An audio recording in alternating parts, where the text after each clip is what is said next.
आज हम हैं सिरसा के animal and birds welfare society के अंदर। आप मेरे आसपास देख रहे हैं पशु पक्षी जानवर काफ़ी घूम रहे हैं। ये कोई चिड़ियाघर नहीं है, ये इन बेसहारा पशु पक्षियों का आश्रम है जो जसपाल जी चला रहे हैं।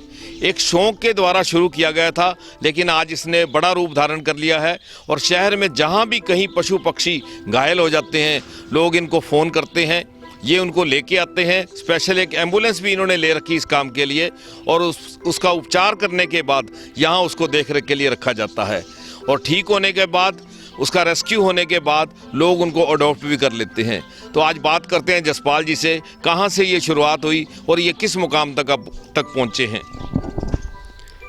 सबसे पहले तो नमस्कार आप सभी दर्शकों को जो हमारे इस चैनल को देख रहे हैं या हमारी संस्था के शेल्टर हाउस को आप देख रहे हैं। तो इस शेल्टर हाउस की या इस संस्था की शुरुआत है वो 22 सितंबर 2018 से स्टार्ट हुई थी, जिसको तकरीबन अभी 4 से 4.5 साल हमें हो गए हैं इस सेवा में, मुझे और मेरे साथियों को दिन रात इन बेजुबानों की सेवा करते हुए। कौन कौन से पक्षी हैं और कैसे लोग आपको अप्रोच करते हैं? अभी फ़िलहाल जैसे हमने स्टार्ट किया था तब हमें लोगों का इतना सहयोग नहीं मिलता था, तब केस भी बहुत कम आते थे। जैसे कोई हफ्ते में 1 या 2 जख्मी जानवर मिलते थे, 1 या 2 पक्षी मिलते थे, लेकिन अब उनकी संख्या बढ़ के प्रतिदिन 5 से 10 के बीच में पशु पक्षी हमें घायल जो अवस्था में मिलते हैं, जिनके फ़ोन कॉल्स आते हैं हमें सिरसा और सिरसा के आसपास के एरियाज़। ये तो आम पशु पक्षी हैं जिनकी आप सेवा कर रहे हैं, जो लोग भेज के जाते हैं, लेकिन यहाँ देखने को मिला एक हिमालयन गिद्ध भी है जो जिसकी प्रजाति विलुप्त होती जा रही है, लेकिन ये आपको किस अवस्था में मिला और अब ये किस हाल में है? ये हमारे पास है जी हिमालयन ग्रीफन वल्चर है, हिमालयन गिद्ध बोला जाता है इन्हें। और ये गिद्ध की प्रजाति में काफ़ी बड़े गिद्ध माने जाते हैं, जिनके पंखों का फैलाव 8 से 10 फुट का है। और ये हमें पंजाब से श्री मुक्तसर साहिब से मिला था और इसके जो लेफ़्ट शोल्डर है वो काफ़ी जख्मी था। अभी भी ये उपचाराधीन है, लेकिन अभी उड़ आता है, उड़कर वापस हमारे शेल्टर हाउस। जसपाल जी, ये पूरी संस्था का खर्चा कैसे चल रहा है? क्या लोग डोनेशन देते हैं? लोग इन प्रजातियों को या अलग अलग पशु पक्षियों को अडॉप्ट करते हैं? जिसमें बजरंगी है, इसको किसने अडॉप्ट कर रखा है, कैसा चल रहा है?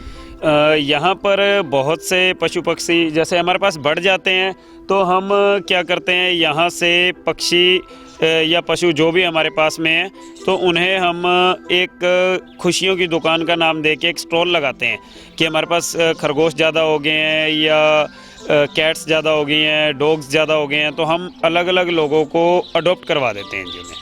उनका खर्चा वो उठाते हैं? हाँ, उनका खर्चा वो उठाते हैं। हम किसी भी पशु पक्षी का कोई भी चार्ज नहीं लेते, ना ही हम यहाँ सेल करते हैं, ना ही हम यहाँ परचेज़ करते हैं। लोगों ने अडॉप्ट कर रखे हैं? हाँ जी, अभी हमने परसों ही एक स्टोरी लगाई थी जिसमें हमने काफ़ी डॉग्स और कैट्स रैबिट्स को किया था, तो उसी दिन जैसे हमने स्टोरी लगाई है और तभी के तभी वो अडॉप्ट हो गए थे जी। नहीं, लोग जो यहाँ से लेके जाते हैं तो आप पहले पता करते हैं कि हमारा ये प्राणी सुरक्षित वहाँ रहेगा कि नहीं रहेगा?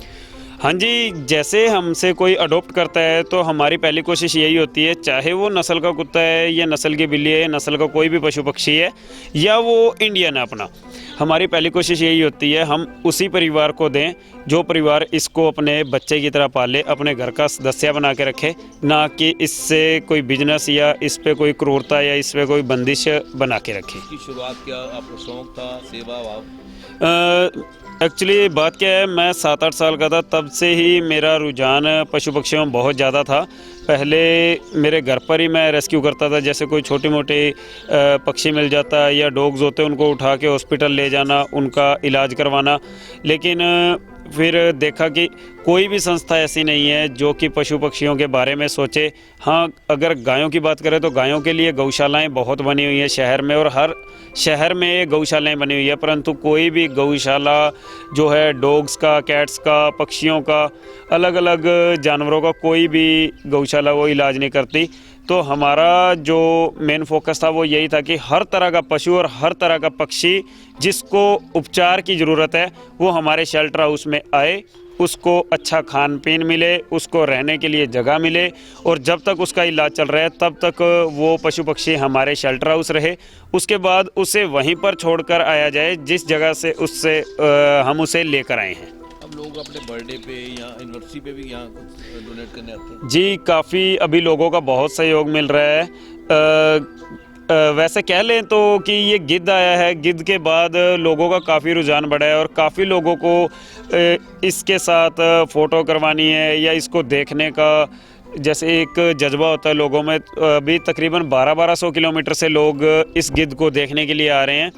तो जो भी लोग यहाँ आ रहे हैं उन्हें पता लग रहा है कि यहाँ पर एक्चुअली में ये शेल्टर हाउस है क्या।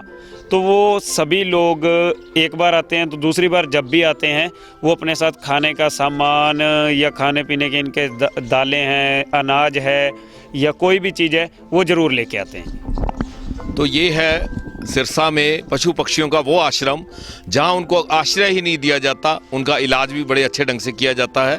और आज जो इनका शौक़ था वो आज इनका सेवा भाव बन गया है। यहाँ लोग अपने बर्थडे पे, एनिवर्सरी पे इन पशु पक्षियों को दाना पानी भी खिलाने आते हैं और अपने बच्चों को दिखाने भी आते हैं। हरियाणा तक के लिए सिरसा से बलजीत।